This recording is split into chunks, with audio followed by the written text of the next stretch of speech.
Here's all you need to know in weekly news bits. City TMO collects 33.8 million pesos from traffic violators. 2 whales found dead in Davao region.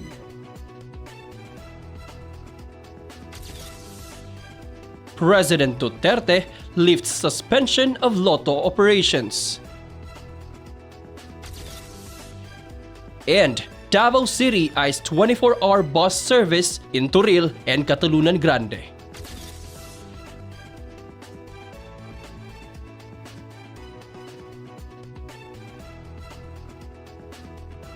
Time to know the top stories of the week. I am Mace Perez. And I am Jenny Arado. Welcome to SunStar Davao's Weekly News Bits.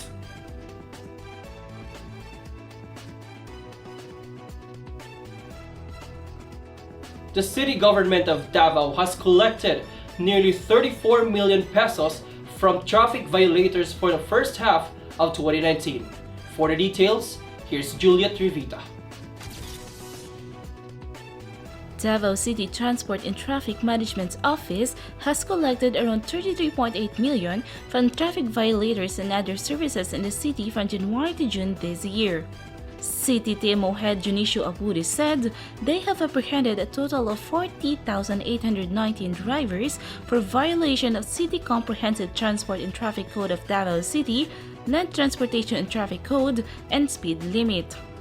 Total collection from the violators was at 33,855,866.82. Violators of the no safety helmet policy topped the list with 3,014,707. City TMO also collected service, income fines, and penalties from distracted driving, non-wearing of seatbelt, non-appearance, track ban violation, non-registration of vehicle, franchise non-renewal fee, towing fee, jaywalking, hitching outside line top loading, obstruction, illegal parking, driving without a license, disposition of proceeds of an impounded vehicle, and traffic fees. For the traffic violation? Nidaghan ang atong deputize nga mo issue og citation ticket. Halos tanan police station, 12 police station sa Davao City is nag-signify nga mutabang sila pag-issue. That's why nag-conduct ang training. So mo siguro na nga medyo ni double yun ang kuwan tungod sa mga PNP nga deputize nato sa atong opisina. Kasi reminders na lang nato sa mga motorists nato, sa mga drivers. Kung mahimo lang unta, mo follow ta sa atong kuan, sa atong Tagalog, sir. sa atong kung pwede sana ano sila sa traffic rules and regulations sa Davao City, not only Davao City but all over the Philippines, kay para ang goal naman natin dito is for the safe travel sa mga motorista, safe travel sa mga pedestrian, na para smooth din ang pag-deliver ng mga goods at sa mga travelers natin, mga motorista, kung saan man sa destination na gusto nilang puntahan, na walang obstruction. The total collection for the first half of the year also include the exemption permit fee, track ban, franchise provision authority, registration fees for the filing fee of motorized tricycle operators permit per unit, motorized tricycle for hire, registration fee of bicycle, registration plates, tags, and stickers fee for City TMO issued driver's ID. Julia Trevita, Weekly News Beats. In just a week, 2 dead whales were found separately along the shorelines of Davao region. Cristina Alivio has the story. Recorded whale deaths in Davao region reached 6 cases in 2019, following the recent 2 dead whales found floating in Davao Gulf. The first whale, a pygmy sperm whale, was found dead by a fisherfolk in the coastal road construction in Matina Playa, Davao City on Sunday, July 28, while the second whale is a female Cuvier's beaked whale found dead at the coastline of Cagangohan in Panabo City. The Bone Collector Museum owner Darrell Blatchley said the recent discovery of 2 dead whales is very alarming as all were caused by garbage ingestion. Blatchley said the Bone Collector already recorded 63 dead whales and dolphins in Davao region for the past 10 years. He said most death cases recorded were due to ingestion of plastics, while some were caused by fishnet traps and dynamite fishing. It's showing the condition of our oceans. The fact that we have not taken care of the oceans to the point that 5 out of 5 namatay tungod sa tao. So it is becoming normal namatay tungod sa basura. It shows we have already destroyed our country, our oceans so much to the point of it's normal na matay tungod sa basura, hindi na normal na matay tungod sa tiguang. Hindi kami molimpyo ang dagat o kanal taga-adlaw, pero kung 2.5 or Philippines, 110 million katao, sige paglapay basura, pildi gyapon. Kung 20% ng mga tao limpyo, pero 80% na hugaw, wala, pildi. Environmental group Interface Development Interventions IDIS has been lobbying at the City Council for the banning of all single-use plastics to help reduce the city's growing garbage pile-up. Christina Alivio, Weekly News Beats. Just an update, necropsy results show that the female Covey beak whale found dead in Panabo City did not die due to garbage ingestion. However, its cause of death is still uncertain. Samples of its internal organs and meat were already sent to Manila for further analysis. In other news, Lotto operations are back days after Malacanang ordered its suspension. For the details, here's Laika Casamayor. President Rodrigo Duterte has lifted the suspension of Lotto operations on Tuesday, July 30, 4 days after he ordered closures of all games operating under the Philippine Charity Sweepstakes Office due to massive corruption. Presidential spokesperson Salvador Panelo said the investigating team found no irregularities in the conduct of Lotto operations. However, the presidential spokesperson said the lift order only covers Lotto operations. The rest of all gaming operations with franchises, licenses, or permits granted by the PCSO, such as Small Town Lottery, Keno, and Peryahan ng Bayan, shall remain suspended pending the investigation of illegal activities and corrupt practices. Laika Casamayor, Weekly News Beats. Passengers in Turil and Catalunan Grande will soon be enjoying a round-the-clock bus service once the special permit will be released. Julia Trevita has the story. The peak hours augmentation bus service in Turil and Catalunan Grande will soon be servicing the passengers for 24 hours once the special permit from the Land Transportation Franchising and Regulatory Board will be issued. City TMO head Junicio Abudi said they have been receiving clamor to extend the augmented bus service, which starts at 6:30 a.m. and ends at 9 a.m., then resumes at 5 p.m. to 8 p.m. The plan of making the bus service 24 hours was pushed after survey results showed most of the passengers favored the augmentation bus service due to convenience.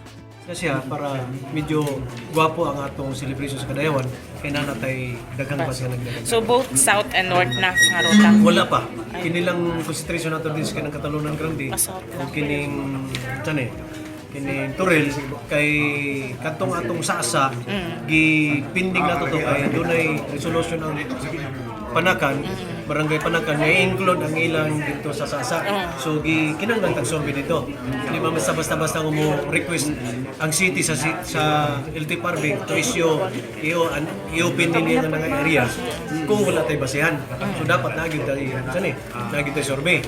O apil ang kabantian. Okay, so dili possible sir buhangin district ang sasalana for this year or this month? Dili ko ka-assure kay base niya dili nato matuman ng atuan pero gina-consider nato karon ang possibility. Once the permit is released, he said that Mindanao Star plans to add 12 buses, which is enough to cater to Real and Catalunan Grande passengers. Juliet Revita, Weekly News Beats. And those are some of the top stories of the week. We will be back after this short break. Stay tuned.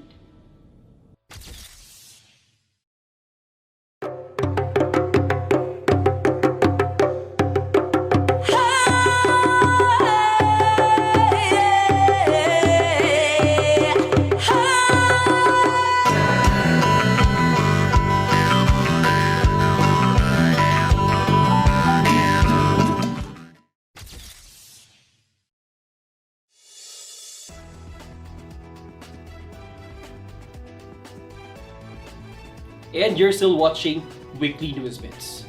In business news, thornless durian recently made waves on social media. However, the Department of Agriculture 11 is discouraging farmers to plant in large scale this durian variety as it has currently no market value. Here's Lanka Casamayor for the story. Few trees of thornless durian variety are now conserved in the germplasm area of the Department of Agriculture Bureau of Plant Industry in Davao City. However, the Department of Agriculture 11 is discouraging farmers to plant in large scale the thornless durian variety as it has no business potentials in both local and international market. So wala na siya gina-encourage good kay unang-una like kami sa DA, we give assistance sa mga farmers man yun. Yung gusto nato ang atong mga farmers when they go into expansion, magtanom sila ng mga durian, like sa katotong durian 500, puyat variety lang. Gusto nato ang income yun. So, kaya kana siya di man na siya sustainable kay after ma-taste na nila, especially mga consumers nga taga Davao, di ginaganahan na. Durian Industry Association Council of Davao City Secretary Manuel Villanueva is encouraging durian farmers to plant more puyat durian variety as it has market opportunities in other countries like China.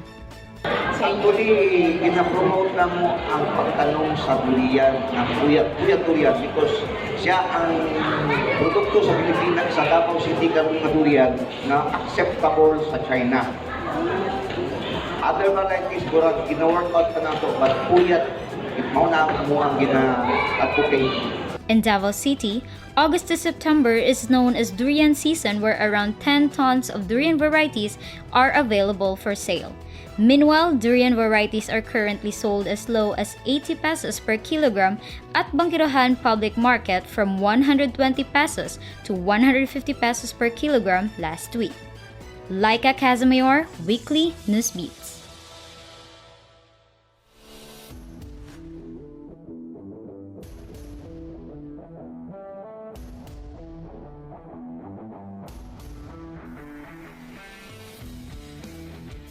In sports, women boxer Nesty Alcaide Petesio has brought home the lone gold medal for the Team Philippines in the second Thailand Open Boxing Championships.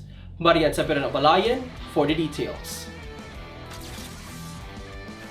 Former IBA World Women's Boxing Championship silver medalist Nesty Alcaide Petesio, whose amateur boxing career started in Davao City, brought home the lone gold medal for the 9-member Team Philippines in the second Thailand Open Boxing Championships held over the weekend at the National Stadium in Bangkok, Thailand. She defeated Thailand's Nilawan Techasuwep via split decision 4-1 to capture the gold medal of the women's featherweight 57 kilograms division.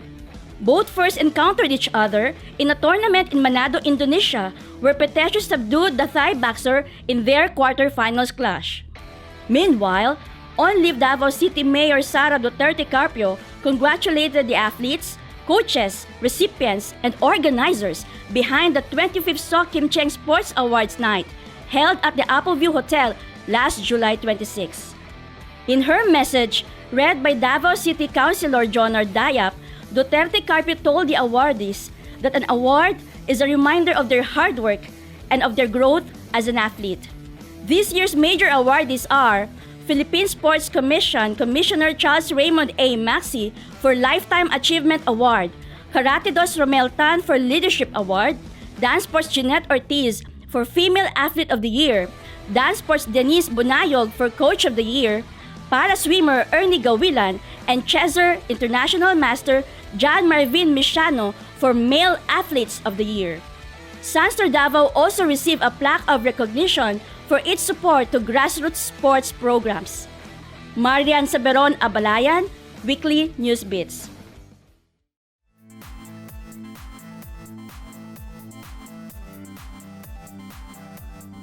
The official 11 candidates for this year's Hiyasa Kadayawan were introduced last Wednesday. Most of them were pushing for culture preservation and women empowerment. Rona Villariasa has the details. The city government of Davao officially presented on Wednesday morning the 11 candidates of the Hiyasa Kadayawan 2019 representing the 11 tribes of Davao City. The presentation was highlighted with the candidates' advocacies, which are centered on culture preservation and women empowerment. The 11 candidates who will be vying for the title Hiyasa Kadayawan are Eileen Maray for Atak Tribe, Jurica Jordan for Bagobo Klata Tribe, Jessa Andian, Bagubo Tagabawa Tribe, Josephine Ambala, Matigsalo Tribe, Isa Grace Okina, Uvo Manuvo Tribe, Siti Laili Aragasi, Iranon Tribe, Cherry Ansarepada, Kagan Tribe, Noraine Ampatuan, Magindanaon Tribe, Siti Aya Hajizalim, Maranao Tribe, Koraima Hasim, Sama Tribe, and Kausar Jakilan, Tausug Tribe. Nakita namo kani atong panahon nga wala pa nakatagan sa gobyerno og ganang maayong kalsada, maayong edukasyon. Nakita namo nga wala mi na kuan kay tulay kay wala mi kalsada unsaon magsulod sa project sa among lugar sa Pagtupat. Sukad karon nga sa ang kausaban na karon duna sa dihan na namin kalsada sa Pagibato nga karon so grabe ang akong pagpasalamat nga si ang atong presidente karon mayor pa kani ato grabe ang pasalamat kay gihatagan jud mi niya og kanang opportunity naghatag sila mga oportunidad sa amo nga mga IP. City Tourism Operations Office Head Genros Texon said that Davaoeños should not miss this year's HIAS, for the candidates have worked hard to represent their tribes. I'm sure that they will be very, very worthy of their representation. The HIAS cultural presentation will be on August 3, Saturday, at the Abriza Ayala Malls, while the HIAS coronation will be on August 11, Sunday, at the RMC Petrogas Arena. Rona Villariesa, Weekly News Beats. Let's take another look at this week's top stories.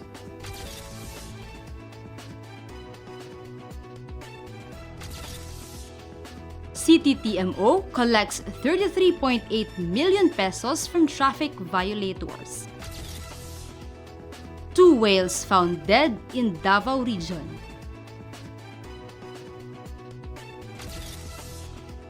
President Duterte lifts suspension of Lotto operations. And Davao City eyes 24-hour bus service in Turil and Catalunan Grande. To check more stories, visit our website www.sunstar.com.ph/Davao, subscribe on our YouTube channel, and follow us on our social media accounts on Facebook, Instagram, and Twitter. And that's all you need to know for this week. Have a great weekend.